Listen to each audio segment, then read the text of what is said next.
राज्य मंत्रिमंडळ विस्तारामध्ये शिवसेनेत नव्या चेहऱ्यांना पसंती देणार येणार असल्याची माहिती वरिष्ठ सूत्रांनी न्यूज 18 लोकमतला दिलेली आहे। तर अनेक ज्येष्ठ आणि माजी मंत्र्यांना नारळ मिळण्याची शक्यता आहे।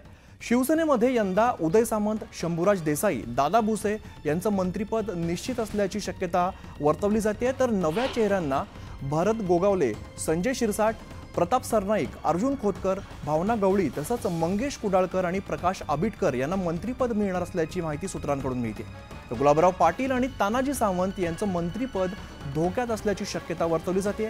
तर दुसरीकडे अब्दुल सत्तार, संजय राठोड आणि दीपक केसरकरांना यंदा डच्चू मिळणार असल्याचं बोललं जात आहे। त्यामुळे आता शिवसेनेत नक्की कोणाला मंत्रिपद मिळणार याकडे अवघ्या राज्याचं लक्ष लागलेलं आहे।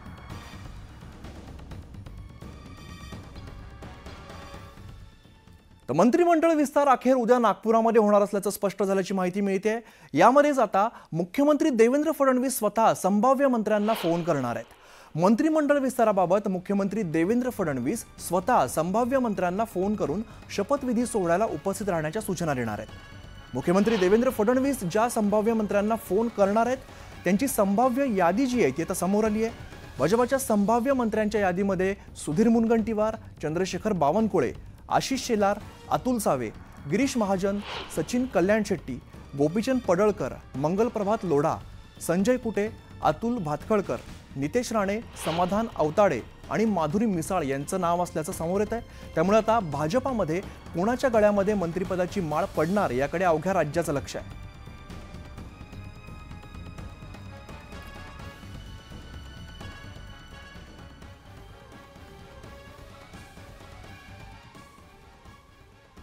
तर इकडे संसदेमध्ये राहुल गांधी चांगलेच बरसलेले आहेत। संसदेमध्ये संविधानावरती चर्चा सुरू आहे। यावेळेला राहुल गांधींनी बोलताना भाजपावरती जोरदार टीका केलेली आहे। सावरकरांनी संविधानापेक्षा मनुस्मृतीला वरचं स्थान दिलं होतं।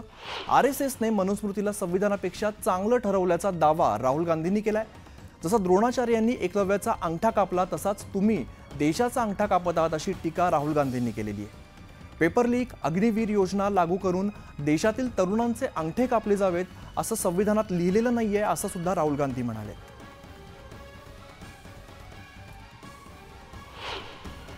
भारत के संविधान के बारे में सबसे बुरी बात तो यह है कि इसमें कुछ भी भारतीय नहीं है।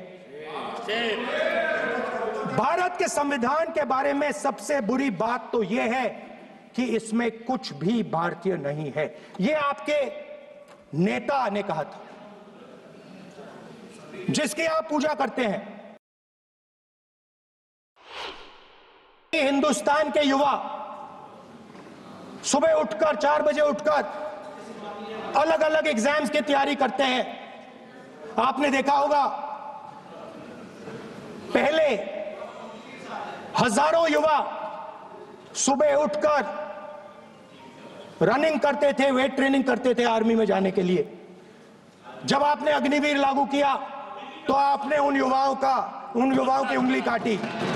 जब आप पेपर लीक कराते हो, 70 बार आपने पेपर लीक करवाया है, तब आप हिंदुस्तान के युवाओं के अंगूठा काटते हो। जाति जनगणना होगा। हम देश को दिखाना चाहते हैं कि आपने किन लोगों का और कहां-कहां अंगूठा काटा है। हम दलितों को, आदिवासियों को, पिछड़ों को, किसानों को, मजदूरों को दिखाना चाहते हैं कि आपने किस-किस का अंगूठा काटा है। इसलिए जो मैंने वायदा किया था इसी हाउस में यहां हम कास्ट सेंसस लागू करेंगे। तर संविधानावरील चर्चेदरम्यान संसदेत खासदार श्रीकांत शिंदे आणि राहुल गांधी एकमेकांना भिडलेले आहेत।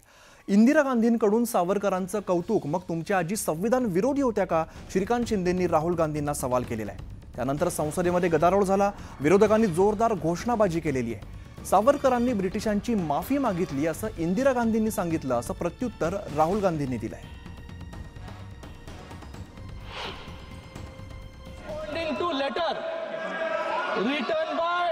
पंडित बाखले, सेक्रेटरी टू द स्वातंत्र्यवीर सावरकर राष्ट्रीय स्मारक, making plans for celebrating the birth centenary of Savarkar.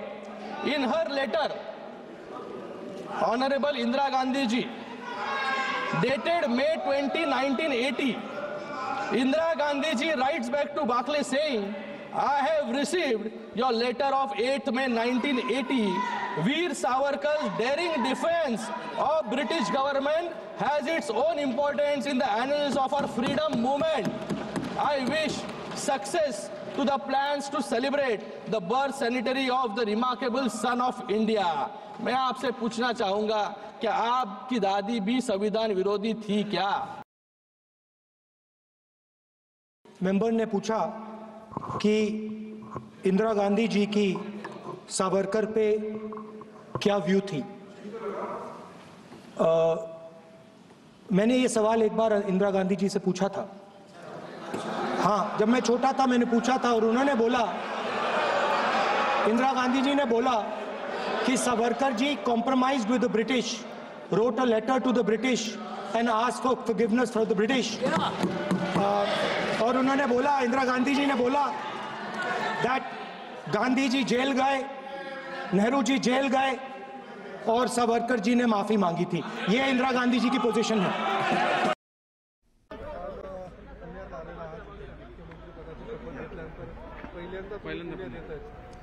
मला असं वाटतं की पुणे ही आपली सांस्कृतिक राजधानी आहे आणि या सांस्कृतिक राजधानीमध्ये अतिशय महत्त्वाचा कार्यक्रम या ठिकाणी वाचन संस्कृतीला चालना देण्याकरता होतो आहे। मागील वर्षी देखील या कार्यक्रमाला मी आलो होतो आणि पुणेकरांनी या पुस्तकांच्या प्रदर्शनाला जो प्रचंड प्रतिसाद दिला होता तो खरोखर थक्क करणारा होता आणि म्हणूनच यावेळेस निमंत्रण मिळाल्यानंतर मी निर्णय घेतला की याला आलं पाहिजे आणि म्हणून मला असं वाटतं की सांस्कृतिक राजधानीत अशा प्रकारच्या कार्यक्रमांनी सुरुवात होते ही खरोखर मला अतिशय आनंदाची गोष्ट। रिंग रोड सारखे प्रोजेक्ट तुमचे ड्रीम प्रोजेक्ट राहिलेले आहेत, तुम्ही नेहमी करू ते काहींचे उद्घाटन रखडलीत। पुण्याचा अजेंडा काय असणार तुमच्यासाठी सीएम म्हणून? पुण्याचा अजेंडा हा आम्ही गेल्या 2.5 वर्षात सेट केलेला आहे। आता त्या अजेंड्याला गती देणं हे महत्त्वाचं आहे, ती गती आम्ही देऊ।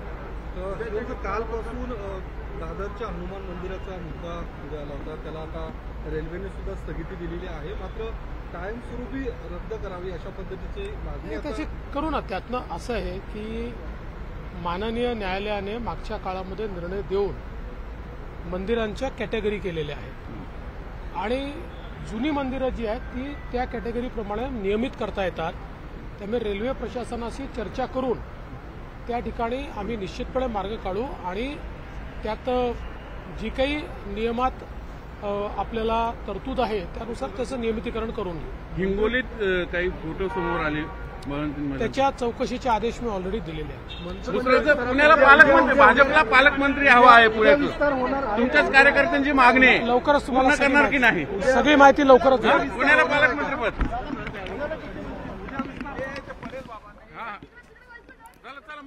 तर पुण्यामधून मुख्यमंत्री देवेंद्र फडणवीस बोलत होते।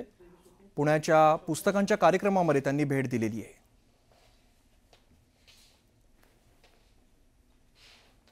तर थोड्याच वेळामध्ये आदित्य ठाकरे सुद्धा दर्शन घेणार आहेत। दादरमधील हनुमान मंदिरामध्ये आदित्य ठाकरे सुद्धा दाखल होणार आहेत। आपण बघतोय काही वेळापूर्वी ठाकरे गटाचे कार्यकर्ते चांगलेच आक्रमक झाले होते आणि यानंतर आता थोड्याच वेळामध्ये आदित्य ठाकरे सुद्धा आता दर्शन घेणार आहेत, दादरमधील हनुमान मंदिरामध्ये दाखल होणार आहेत।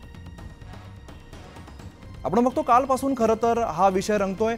दादरमधील हनुमान मंदिराबद्दल खरं तर नोटीस जाहीर झाली होती आणि त्यानंतर कार्यकर्ते जे आहेत ठाकरे गटाचे कार्यकर्ते चांगलेच आक्रमक झाले होते। काही वेळापूर्वी किरीट सोमय्या यांनी सुद्धा या मंदिरामध्ये दर्शन घेतलं, त्यावेळेला ठाकरे गटाचे कार्यकर्ते आक्रमक झाले। आता थोड्याच वेळामध्ये आदित्य ठाकरे सुद्धा येत आहेत आणि दर्शन घेणार आहेत। दादरमधील हनुमान मंदिरामध्ये आदित्य ठाकरे दाखल होत आहेत।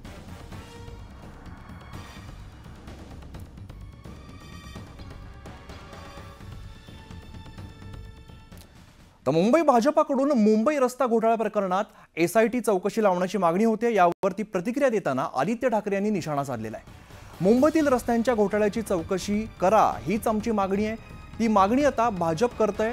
चौकशी पूर्ण होईपर्यंत एकनाथ शिंदे, दीपक केसरकर आणि मंगलप्रभात लोढा यांना मंत्रिमंडळात घेऊ नये अशी मागणी आदित्य ठाकरे यांनी केलेली आहे।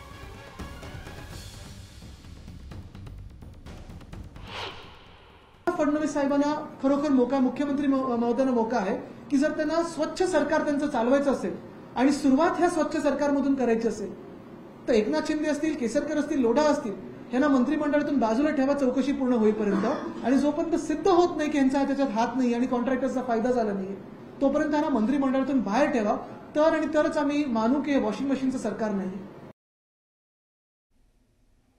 तर मंत्रिमंडळ विस्तारासंदर्भातली पुढची बातमी येते. भाजपाने 16 संभाव्य मंत्र्यांची यादी दिल्लीला पाठवलेली आहे. 16 जणांच्या नावाला दिल्लीच्या ग्रीन सिग्नलची सध्या प्रतीक्षा आहे. दिल्लीमधून ग्रीन सिग्नल येताच मुख्यमंत्र्यांकडून निरोप जाणार असल्याची माहिती समोर येते. तर नेमकं कोणाला मंत्रीपद मिळणार याबद्दल सध्या चर्चा रंगलेली बघायला मिळते. अनेक गाठीभेटी होत आहेत, बैठका होत आहेत. आता भाजपाने 16 संभाव्य मंत्र्यांची यादी दिल्लीला पाठवली आहे. 16 जणांच्या नावाला दिल्लीच्या ग्रीन सिग्नलची सध्या प्रतीक्षा असल्याचं बघायला मिळत आहे. दिल्लीमधून ग्रीन सिग्नल येताच मुख्यमंत्र्यांकडून निरोप जाणार असल्याची माहिती आता समोर येते. तर राज्य मंत्रिमंडळ विस्तारामध्ये शिवसेनेत नव्या चेहऱ्यांना पसंती देण्यात येणार असल्याची माहिती वरिष्ठ सूत्रांनी न्यूज 18 लोकमतला दिलेली आहे. तर अनेक ज्येष्ठ आणि माजी मंत्र्यांना नारळ मिळण्याची शक्यता आहे. शिवसेनेमध्ये यंदा उदय सामंत, शंभूराज देसाई, दादा भुसे यांचं मंत्रिपद निश्चित असल्याची शक्यता वर्तवली जाते. तर नव्या चेहऱ्यांना भरत गोगावले, संजय शिरसाट, प्रताप सरनाईक, अर्जुन खोतकर, भावना गवळी तसंच मंगेश कुडाळकर आणि प्रकाश आबिटकर यांना मंत्रिपद मिळणार असल्याची माहिती सूत्रांकडून मिळते. तर गुलाबराव पाटील आणि तानाजी सावंत यांचं मंत्रिपद धोक्यात असल्याची शक्यता वर्तवली जाते. तर दुसरीकडे अब्दुल सत्तार, संजय राठोड आणि दीपक केसरकरांना यंदा डच्चू मिळणार असल्याचं बोललं जात आहे. त्यामुळे आता शिवसेनेत नक्की कोणाला मंत्रिपद मिळणार याकडे अवघ्या राज्याचं लक्ष लागलेलं आहे.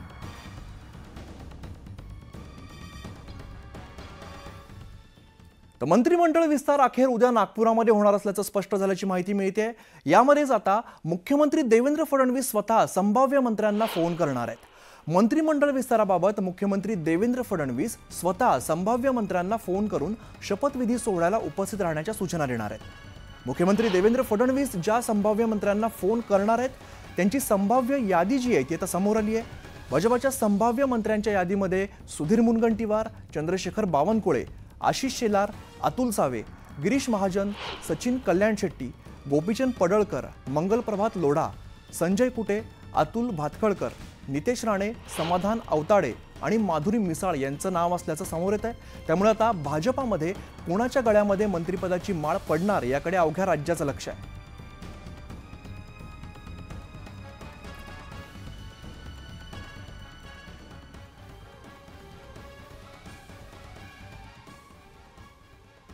तर इकडे संसदेमध्ये राहुल गांधी चांगलेच बरसलेले आहेत. संसदेमध्ये संविधानावरती चर्चा सुरू आहे. यावेळेला राहुल गांधींनी बोलताना भाजपावरती जोरदार टीका केलेली आहे. सावरकरांनी संविधानापेक्षा मनुस्मृतीला वरचं स्थान दिलं होतं. RSSने मनुस्मृतीला संविधानापेक्षा चांगलं ठरवल्याचा दावा राहुल गांधींनी केलाय. जसा द्रोणाचार्यांनी एकलव्याचा अंगठा कापला तसाच तुम्ही देशाचा अंगठा कापत आहात अशी टीका राहुल गांधींनी केलेली आहे. पेपर लीक, अग्निवीर योजना लागू करून देशातील तरुणांचे अंगठे कापले जावेत असं संविधानात लिहिलेलं नाहीये असं सुद्धा राहुल गांधी म्हणाले.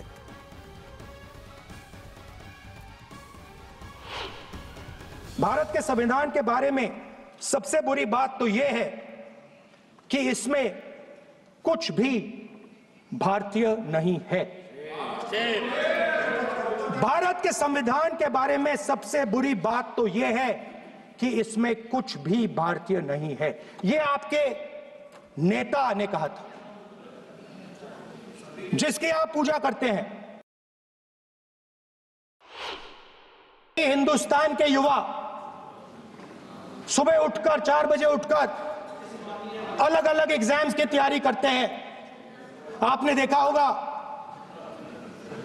पहले हजारों युवा सुबह उठकर रनिंग करते थे, वेट ट्रेनिंग करते थे आर्मी में जाने के लिए. जब आपने अग्निवीर लागू किया तो आपने उन युवाओं की उंगली काटी. जब आप पेपर लीक कराते हो, 70 बार आपने पेपर लीक करवाया है, तब आप हिंदुस्तान के युवाओं के अंगूठा काटते हो. जाति जनगणना होगा. हम देश को दिखाना चाहते हैं कि आपने किन लोगों का और कहां कहां अंगूठा काटा है. हम दलितों को, आदिवासियों को, पिछड़ों को किसानों को, मजदूरों को दिखाना चाहते हैं कि आपने किस किस का अंगूठा काटा है। इसलिए जो मैंने वायदा किया था, इसी हाउस में यहां हम कास्ट सेंसस लागू करेंगे।